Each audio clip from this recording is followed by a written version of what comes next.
Morning. अब हम next concept की तरफ मूव करते हैं सरफेस एरिया एंड वॉल्यूम के अंदर कि आपके पास जो ज्योमेट्रिकल फिगर है वो कॉम्बिनेशन ऑफ फिगर है, मतलब उसके अंदर एक से ज़्यादा फिगर का कॉम्बिनेशन किया गया है। तो ऐसे फिगर का सरफेस एरिया और वॉल्यूम पढ़ते हैं which is the combination of one और मोर टू और मोर फिगर्स। देखिएगा, एक क्वेश्चन है, ये बेसिक सा क्वेश्चन है। ए solid wooden toy in the form of right circular cone mounted on a hemisphere.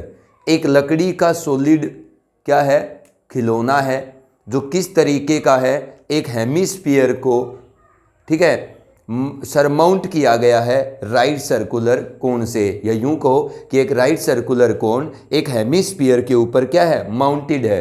ठीक है, अब अगर आपसे यूं कहता है कोई चीज़ दिस इज सरमाउंटेड बाई का मतलब वो किसी और के द्वारा ढकी हुई, माउंटेड ऑन इसका मतलब कोई चीज़ किसी पे ढकी हुई, माउंटेड ऑन का मतलब है माउंटेड ऑन, तो ऑन के आगे जो चीज़ है उसके ऊपर पहले वाली चीज़ ढकी हुई है। सरमाउंटेड बाई तो इसका मतलब बाई के आगे वाला चीज़ किसी चीज़ को ढक रहा है। अब देखो वो क्या कहता है, एक लकड़ी का खिलौना है जो किस तरीके का है कि एक हेमिस्फीयर है विच इज माउंटेड या सरमाउंटेड बाई राइट सर्कुलर कोन, या तो यूँ कहो कि hemisphere is surmounted by right circular कोन, या यूँ कहो कि एक right circular cone is mounted on a hemisphere.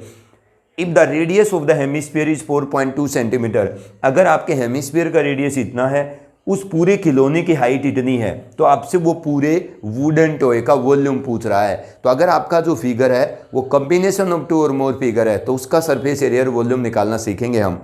अब देखो, एक आपके पास क्या है, राइट सर्कुलर ना, ये आपके पास क्या है, एक हेमिस्फीयर है। This hemisphere is surmounted by a right circular cone. अब आप यूं भी कह सकते हो कि a right circular cone is mounted on a hemisphere. ये मान लीजिए आपके पास वुडन टॉय है जो इस शेप का है, ठीक है बेटा, ये सेंट्रल पॉइंट है, ये भी आपके पास क्या है, हेमिस्फीयर का रेडियस है, ये भी हेमिस्फीयर का रेडियस है और ये भी हेमिस्फीयर का रेडियस है। This is the height of the cone and this length यहाँ से लेकर यहाँ तक, this is the capital H, मतलब total height of the toy. अब total height of the toy कितना है, 10.2 सेंटीमीटर, तो कैपिटल एच आपको दिया है 10.2 सेंटीमीटर। आपको खिलौने की टोटल हाइट कितनी दी हुई है, 10.2 centimetre. What is the radius of hemisphere, hemisphere का रेडियस कितना है, 4.2 सेंटीमीटर। सही है। अब तुम एक बात बताओ, अगर ये आपका स्मॉल आर और स्मॉल एच जुड़ता है तो टोटल हाइट बनती है ना बेटा, तो टोटल हाइट जो है वो small r plus small h के इक्वल है। तो अगर टॉय की टोटल हाइट 10.2 है, रेडियस आपके पास वुडन टॉय का 4.2 है, तो this is the vertical height of the conical portion, तो एच कितना आएगा, 10.2 माइनस 4.2 दैट इज 6 बेटा। तो आपके पास क्या आ गया, इस राइट सर्कुलर कोन की हाइट आ गई है, वर्टिकल हाइट। आपको क्या करना है, find the volume of the wooden toy. Wooden toy के वॉल्यूम का मतलब है कि उस पूरे खिलौने के अंदर जितना भी एयर स्पेस है उसका टोटल एरिया, ठीक है, क्योंकि वॉल्यूम का सीधा कंसेप्ट एरिया से होता है। किसी भी चीज का वॉल्यूम या कैपेसिटी का मतलब है उसके अंदर जितनी जगह खाली है उसका एरिया। अब देखो, इस पूरे खिलौने के अंदर वाली जगह टोटल कितनी होगी, जितना आपके पास हेमिस्फीयर का क्या है, वॉल्यूम है, प्लस जितना आपके पास क्या है, कोन का वॉल्यूम है। कोन का वॉल्यूम क्या बताएगा, कोन के अंदर जितनी टोटल जगह, जोकर की जो टोपी होती है वो कोनिकल पोर्शन है, तो जोकर के टोपी के अंदर की जगह कितनी होती है, जितना कोन का वॉल्यूम होता है, 1/3 पाई आर स्क्वायर। और एक हेमिस्फीयर जैसे आपकी कटोरी होती है, ठीक है, उसके अंदर की टोटल जगह कितनी होती है, 2 पाई आर स्क्वायर। ठीक है, क्योंकि देखो जो कटोरी का सर्फ टॉप है वो ढक दिया गया है कोन के बेस से, तो ये जगह आपको नहीं दिख रही, अंदर अंदर की टोटल जगह। ठीक है, तो हम क्या करेंगे, इस फिगर का टोटल वॉल्यूम निकालेंगे। तो volume of the toy, volume of the toy, खिलौने का वॉल्यूम क्या होगा बेटा, volume of the hemisphere which is volume of the hemisphere 2/3 pi r cube plus volume of the right circular cone 1/3 pi r square height of the cone. तो बताओ 2/3, pi तो common आ जाएगा, 2/3 इंटू आर क्यूब इसके radius का cube, तो 4.2 का cube plus 1/3 are square, ये कोन, ये किसका रेडियस है, देखो हेमिस्फीयर का रेडियस और कोन का रेडियस सेम है, 4.2 का स्क्वायर इंटू स्मॉल एच, कितना है आपके पास कोनिकल पोर्शन का हाइट, 6, यहाँ से आपके पास वॉल्यूम ऑफ द टॉय आ जाएगा अगर आप इसको कैलकुलेट करेंगे तो उसने आपसे यही पूछा था find the volume of the wooden toy, तो आप उस वुडन टॉय का वॉल्यूम बताओ। ठीक है, तो इस तरीके से हम क्या करते हैं, किसी भी एक ऐसे फिगर का सरफेस एरिया वॉल्यूम कैलकुलेट करेंगे जो आपका कॉम्बिनेशन होगा दो या दो से ज़्यादा फिगर का, जो बेसिक हमारे पास ज्योमेट्रिकल फिगर होते हैं। ठीक है, उनमें से किन्हीं दो या दो से ज़्यादा का फिगर होगा कि ये अब ये क्या था, ये हेमिस्फीयर और एक राइट सर्कुलर कोन की कॉम्बिनेशन थी। ठीक है, दूसरा कंसेप्ट हमारा यही है इसके अंदर। अब मैं एक नेक्स्ट क्वेश्चन करता हूँ, find the volume of the largest right circular कोन। ठीक है, वो आपसे क्या कह रहा है, find the volume of the largest right circular cone, find the volume of the largest right circular cone, find the volume of the largest right circular कोन। ठीक है, find the volume of the largest right circular cone that can be cut out of A cube, that can be cut out of a cube of age whose age is 9 centimeter, whose age is 9 centimeter। ये क्या है, वो क्या कहता है कि आप उस बड़े से बड़े कोण का वॉल्यूम बताओ जो एक 9 सेंटीमीटर एज लेंथ की क्यूब से काटा जा सकता है या काटा गया है। अब तुम मेरे को एक बात बताओ, ये भी एक कंसेप्ट है कि ये आपके पास एक क्यूब है। ठीक है, एक क्यूब के अंदर से बड़े से बड़ा जो राइट सर्कुलर कोन कट हो सकता है वो आपसे उसका वॉल्यूम पूछ रहा है। तो इस क्यूब से बड़े साइज का क्या वॉल्यूम, क्या राइट सर्कुलर कोन कट हो सकता है, इस क्यूब से बड़े साइज का जो अभी मैं बना रहा हूं। ठीक है, ये कोन कट हो सकता है, मतलब ऐसा कोन बड़े से बड़ा कट होगा जिस कोन का जो बेस है, सर्कुलर बेस है, वो आपकी क्यूब की एज लेंथ के, मतलब जो आपके पास कोन का बेस है वो आपका क्यूब का जो एक फेस है उस फेस को चारों साइड से क्या करेगा, टच करेगा। मतलब इस क्यूब से जिसकी एज लेंथ 9 सेंटीमीटर है, ठीक है, बड़े से बड़े साइज का कोन क्या कट हो सकता है, एक ऐसा कोन बड़े से बड़े साइज का कट हो सकता है जिस कोन का जो सर्कुलर बेस है वो आपकी क्यूब के एक फेस को चारों साइड से क्या करता हो, टच करता हो, और आपके कोन की जो हाइट है वो किसके इक्वल हो, जितना आपका क्यूब का एज लेंथ है। मतलब ये जो h है ये आपका फेस है क्यूब का, तो ये जो क्यूब की h है ये कितनी हो, 9 सेंटीमीटर।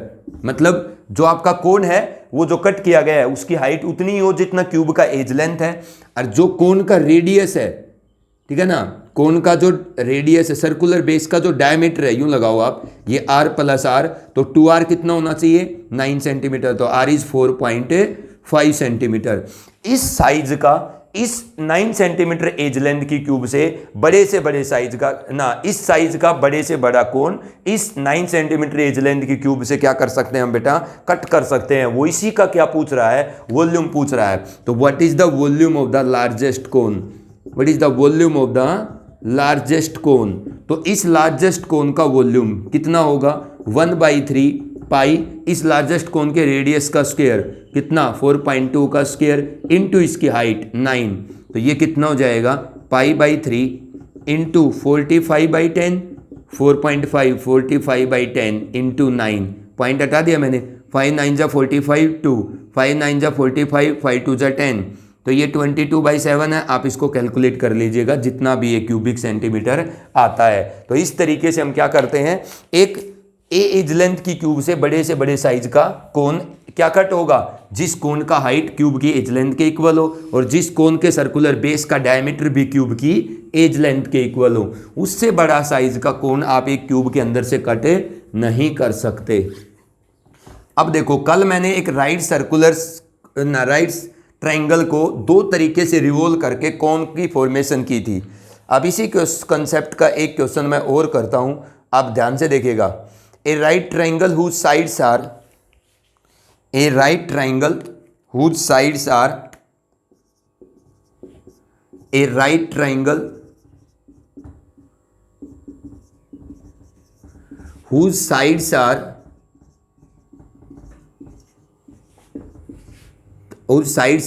3 सेंटीमीटर and 4 सेंटीमीटर, ठीक है, whose sides are 3 centimetre and 4 centimetre is made to revolve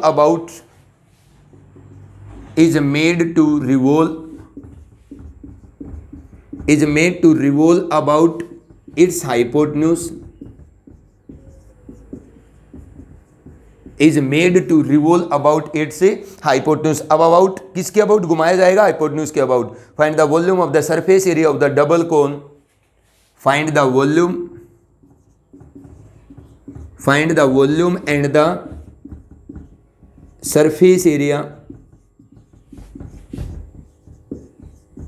of the double cone so formed. अब देखो वो आपसे क्या कहता है कि एक राइट एंगल ट्रायंगल है जिसकी साइड की लेंथ 3 सेंटीमीटर एंड 4 सेंटीमीटर है, उसको उसके हाइपोटेन्यूज के अबाउट घुमाया जाता है. तो बताइए जो डबल कोन बनेगा घुमाने से उसका सरफेस एरिया वॉल्यूम क्या होगा? तुम पहले तो इस घुमाने के कंसेप्ट को देखेगा. ये हमारे पास क्या है? एक राइट एंगल ट्रायंगल है, ठीक है. अब हाइपोटेन्यूज के अबाउट घुमाना है. A B C, this angle is 90 degree. इसके अबाउट आपने किसके अबाउट घुमाना है? ये होगी ना हाइपोटेन्यूज बी सी. तो बी सी के अलोंग घुमाएंगे. ये 3 centimetre and this is 4 centimetre, ठीक है ना. A right angle triangle is revolve about its hypotenuse. अगर हाइपोटेन्यूज के अबाउट आप इसको घुमाओगे तो तुम एक बात इमेजिन करो कि अगर मैं इस पॉइंट ए को पकड़ करके और यूं रोटेट करूंगा इसको, मतलब यूं घुमाऊंगा, तो आपके पास इसी तरीके की शेप क्या आ जाएगी? जस्ट इसके नीचे आ जाएगी. ये बात आपको दिमाग में इमेजिन करनी है. और ये जो आपके पास होगा ये इधर भी एक कोन का फॉर्मेशन होगा जब रोटेट करेगा रोटेशन के अकॉर्डिंग, और इधर भी एक कोन का फॉर्मेशन होगा, ठीक है. This is the central point, this angle is 90 degree. तो यहां पर आपका एंगल कितने डिग्री का बन जाएगा? 90 डिग्री. अब देखो आप, this is the double cone. Double cone का मतलब इधर भी कोन है इधर भी कोन है. रोटेशन अगर हुआ है तो आप ये बता दीजिए कि ये कितना होगा बेटा? 3 सेंटीमीटर ही होगा. और ये कितना होगा? ये 4 सेंटीमीटर ही होगा. ये जो लेंथ है BC जो आपके कोण की हाइपोटेन्यूज है, this is 5 centimetre according to the Pythagoras theorem. अगर मैं इसको OB को x मानता हूं तो दिस इज 5 माइनस एक्स. सही बात है. इसको मैं क्या मान लेता हूं? y. तो ये भी कितना होगा? y ही होगा. अब क्या किया जाए? इसका डबल कोन का सरफेस एरिया वॉल्यूम कैलकुलेट करना है तो आपको रेडियस चाहिए और एक क्या चाहिए? दोनों कोन की हाइट. तो इधर वाला जो कोन है ABC, ये A' लगा लो आप. ये पॉइंट क्या है? A' है. तो इधर वाला कोन कौन है? A इधर वाला A और C. इस कोन के वॉल्यूम के लिए इसका रेडियस और इसकी हाइट चाहिए. इधर वाले कोन के रेडियस के लिए इसका रेडियस और इसकी हाइट चाहिए. तो अगर मेरे को x और y आ गया तो दोनों कोन का रेडियस तो कौन बताएगा? y. इस कोन की हाइट x है तो इसकी 5 माइनस एक्स है. तो इसका काम, मेरा काम, इसका मतलब क्या है कि इस फिगर का यूज करके ये x और y कैलकुलेट करना. तो देखो ये जो फिगर है हमारा, इसके अंदर बेटा 2 तरीके की राइट एंगल ट्राइंगल है. कितने तरीके की? 2 तरीके की. एक तो ABO और एक AOC. ये 2 डिफरेंट टाइप्स की राइट एंगल ट्राइंगल है. अगर मैं AOB के अंदर इधर पाइथागोरस थ्योरम लगाता हूं तो हाइपोटेन्यूज का स्क्वायर क्या होगा? 9 is equal to y square plus x square. This is equation number 1. हमारा काम x और y कैलकुलेट करना है. दूसरे तरीके की राइट एंगल ट्राइंगल AOC के अंदर ये एंगल 90 है तो हाइपोटेन्यूज का square 16 is equal to y square plus 5 minus x का स्क्वायर. कितना होगा? 16 is equal to y square plus 25 plus x square minus का 10x. कितना हो जाएगा? 16 is equal to y square plus x square 9 plus 25 minus का 10x. तो ये 10x इधर आएगा तो 34 माइनस का 16 दैट इज इक्वल टू 18. तो 10x is equal to 18. 14 minus 6 8 2 minus 1 1. तो x कितना आएगा मेरे पास? 18/10, 2 5 जा 10, 2 9 जा 18, तो x इज इक्वल टू 9.5। ठीक है, इसका मतलब 9/5 1.8 सेंटीमीटर। ठीक है, तो ये क्या है x, ये x आपका इसका हाइट है, तो दूसरे वाला जो कोण है उसका हाइट कौन है 5 माइनस एक्स, तो इसका मतलब OC is equal to 5 minus 9/5, तो OC इज 50 25 माइनस का 9 तो 16/5। ठीक है ना, तो ये आ जाएगा 3.2 सेंटीमीटर। तो ये दूसरे कोण का हाइट आ गया, ये आपके पास इधर वाले कोण का हाइट है 5 माइनस एक्स, दूसरे कोण का हाइट। अब y निकालना है आपको, तो इस x को यहाँ रख दो इस इक्वेशन के अंदर, तो y स्क्वायर कितना आएगा 9 minus x square, x square is 81/25, 81/25। ठीक है, अगर y स्क्वायर आएगा तो 9 माइनस एक्स स्क्वायर आएगा, क्योंकि x square plus y square is equal to 9 है। ठीक है, तो ठीक है वाई स्क्वायर कितना आएगा, मैं सोचा ये इधर वाला बड़ा हो जाएगा, सही है 25 इंटू 9 225 माइनस 81 कितना आएगा 225 में से 81 सब्ट्रैक्ट करो 4 12 8 4 1 144/25, तो बेटा y कितना आएगा 12/5, माइनस नहीं हो सकता क्योंकि y लेंथ है, तो ये तो आ गया 12/5। ठीक है, ये कितना है 1.8, ये कितना है 3.2 सेंटीमीटर। अब क्या आप डबल कोण का वॉल्यूम निकाल सकते हैं, निकाल सकते हैं। वॉल्यूम ऑफ कोण ABA dash plus volume of कोण AA डैश C, ये इसका रेडियस है, ये इसकी हाइट है इधर वाले की, ये इधर वाले का रेडियस, इधर वाले की हाइट, प्लस सरफेस एरिया, मतलब सरफेस एरिया कौन होंगे। अब इस डबल कोण का सरफेस एरिया क्या आएगा, इस डबल कोण का जो सरफेस एरिया होगा वो किसके बराबर होगा, इस कोण का सरफेस एरिया क्या बचा हुआ है, अगर ये दोनों ढक्कन दो जोकर की टोपियां आपस में बंद है तो इसका कर्ड सरफेस एरिया प्लस इसका कर्ड सरफेस एरिया, यही होगा ना इस पूरे डबल कोण का सरफेस एरिया, तो इसका सरफेस एरिया क्या आएगा πRL, मतलब पाई, इसका रेडियस कितना है, इसका radius y into slant height इसकी 4 है, प्लस इसका सरफेस एरिया क्या आएगा πRL, तो पाई इसका रेडियस कौन है x इंटू इसकी स्लांट हाइट 3 है, जोड़ देना। अरे वॉल्यूम में इसके वॉल्यूम में इसका वॉल्यूम जोड़ देना, रेडियस और हाइट मैंने आपको बता दिया है। ठीक है, मैं अलग अलग टाइप के इस तरीके से आपके सामने क्वेश्चन करूंगा, तो आप असाइनमेंट करते रहिएगा। प्रॉब्लम आती है तो वो पूछ लीजिएगा कि सर इसको आगे भी बता दो।